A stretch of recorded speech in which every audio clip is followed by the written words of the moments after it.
Hello good morning नमस्कार। मैं निशा Trivedi Gurukul competition classes के इस यूट्यूब चैनल पर आप सभी का हार्दिक स्वागत करती हूँ। डियर स्टूडेंट्स, कैसे हैं आप सभी? So we were doing previous classes our third chapter of history means ruling the countryside. तो हम ruling the countryside chapter कर रहे थे।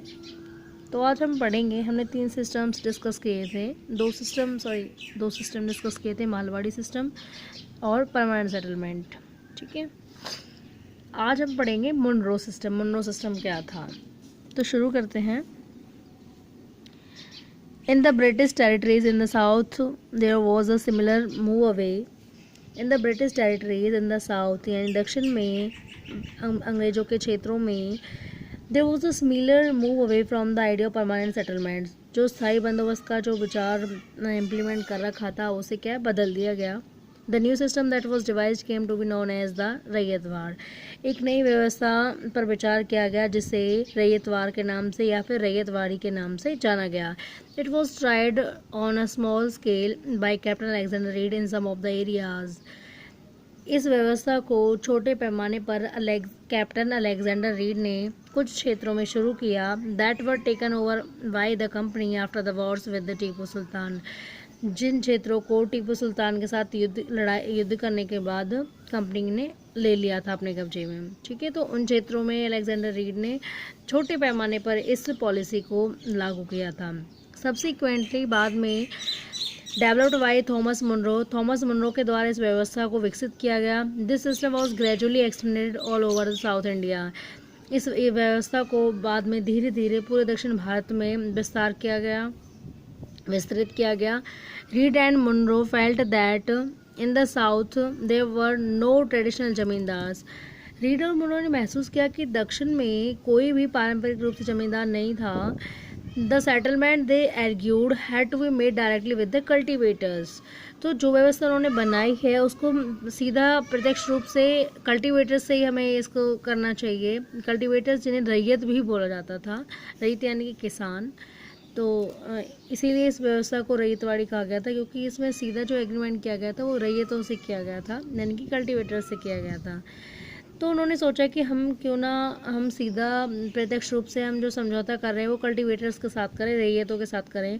Who had tilled the land for generation, जो अपनी पीढ़ियों तक के लिए खेती करते हैं। Their fields had to be carefully and separately surveyed before the revenue assessment was made. तो राजस्व मूल्यांकन करने से पहले खेतों का अच्छी तरीके से सावधानी पूर्वक सर्वे किया जाना बहुत ज़रूरी था। मुनरो ने सोचा कि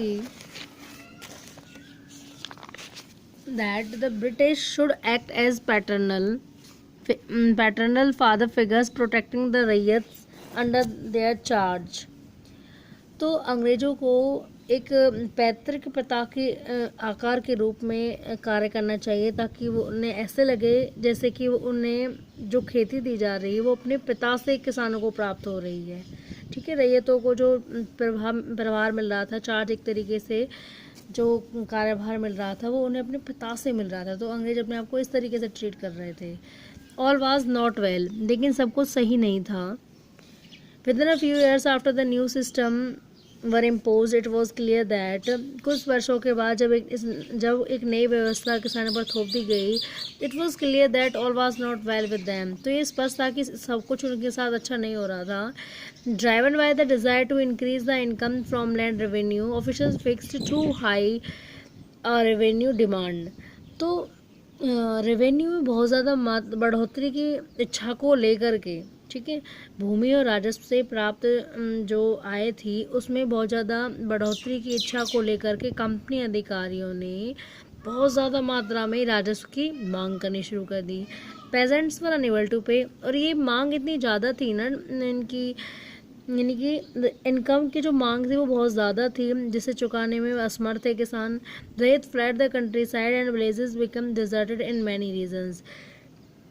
तो इस तरीके से परेशान होकर के रैयतों ने, किसानों ने गांव और अपने जो भी कंट्री साइड, जो भी ग्रामीण इलाका था उसको छोड़कर चले गए और उसको छोड़ दिया। ठीक है, और दूसरे क्षेत्रों की तरफ चले गए। Optimistic officials had imagine that, जो आशावादी अधिकारी थे उन्होंने ये कल्पना की थी, the new system would transform the pageants into rich enterprising farmers. जो नई व्यवस्था वो लेकर के आए हैं वो निश्चित रूप से किसानों को एक अमीर उद्यमी किसानों में परिवर्तित कर देगी। But this did not happen, परंतु ऐसा कुछ नहीं हुआ था। Crops for Europe. Crops for Europe, the British also realise that, अंग्रेजों ने यह महसूस किया कि the countryside could not only yield revenue, कि जो ग्रामीण क्षेत्र वो न केवल रेवेन्यू दे सकता है बल्कि it could also grow the crops that Europe required, बल्कि ये यूरोप की ज़रूरत के हिसाब से फसलों को भी उगा सकता है। By the late 18th century the company was trying its best to expand the cultivation of opium and indigo. तो 18वीं शताब्दी के बाद तक कंपनी ने प्रयास किया कि कंपनी ने ओपियम और इंडिगो यानी कि अफीम और नील की खेती में विस्तार करने का प्रयास किए। इन द सेंचुरी, इस सदी में, एंड हाफ दैट फॉलोड, और इसके कुछ समय बाद तक भी, द ब्रिटिश परसुएडेड और forced cultivators in various parts of India, Bharat के विभिन्न हिस्सों में अंग्रेजों ने किसानों को मजबूर किया और उन्हें राजी किया कि टू प्रोड्यूस अदर क्रॉप्स, कि वो अन्य फसलों को उगाएं, जैसे जूट इन बंगाल, बंगाल में जूट, असम में चाय, शुगर केन, यूनाइटेड प्रोविंसेस यानी कि संयुक्त प्रांत, जिसे अब करंट टाइम में उत्तर प्रदेश के नाम से जाना जाता है, वहाँ पर गन्ना, पंजाब में गेहूँ, महाराष्ट्र में कपास, और पंजाब और महाराष्ट्र में कपास, मद्रास में चावल, इस तरीके की फसलों को उगाने के लिए अंग्रेजों ने किसानों को मजबूर किया। हाउ वॉज दिस डन, अब ये कैसे किया गया? The British used a variety of methods to expand the cultivation of crops that they needed. तो कंपनी ने बहुत सारे उपाय किए ताकि वे फसलों की खेती में विस्तार कर सके, जो भी उन्हें ज़रूरी लगा। Let us take a closer look at the story of one such crop. तो इस तरह से हम एक स्टोरी पे नज़र डालते हैं, फसल की एक स्टोरी पे नज़र डालते हैं। One such method of production, एक उत्पादन के एक पद्धति पर नज़र डालते हैं कि किस तरीके से स्टोरी में उत्पादन पर जोर दिया गया था। So does colour have a history, क्या रंगों का भी अपना एक इतिहास होता है? ये 2 फिगर्स दिए गए हैं।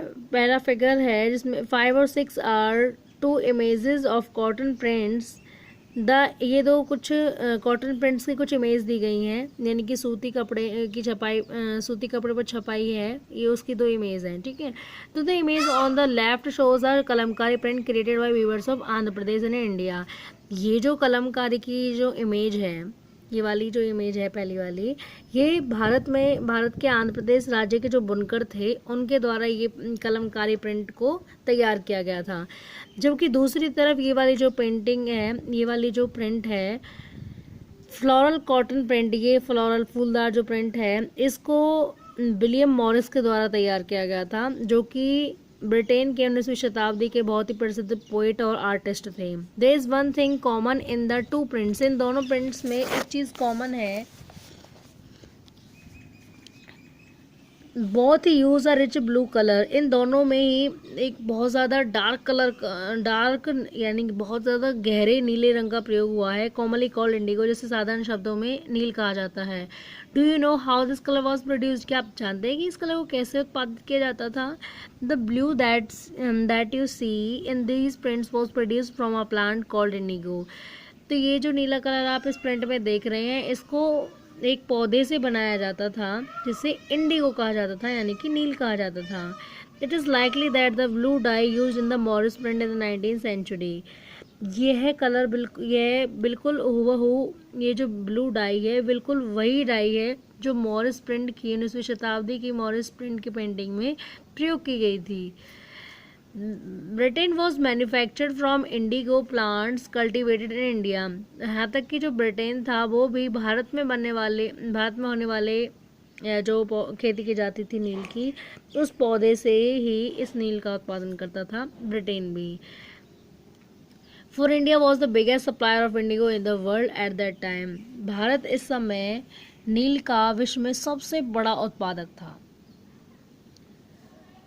और साथ ही उत्पादक भी था और निर्यातक था। बड़े पैमाने पर भारत नील का निर्यात करता था। So now I am stopping here. Thank you so much for watching this video. Please do comment, like and share, and also subscribe my channel. Thank you so much.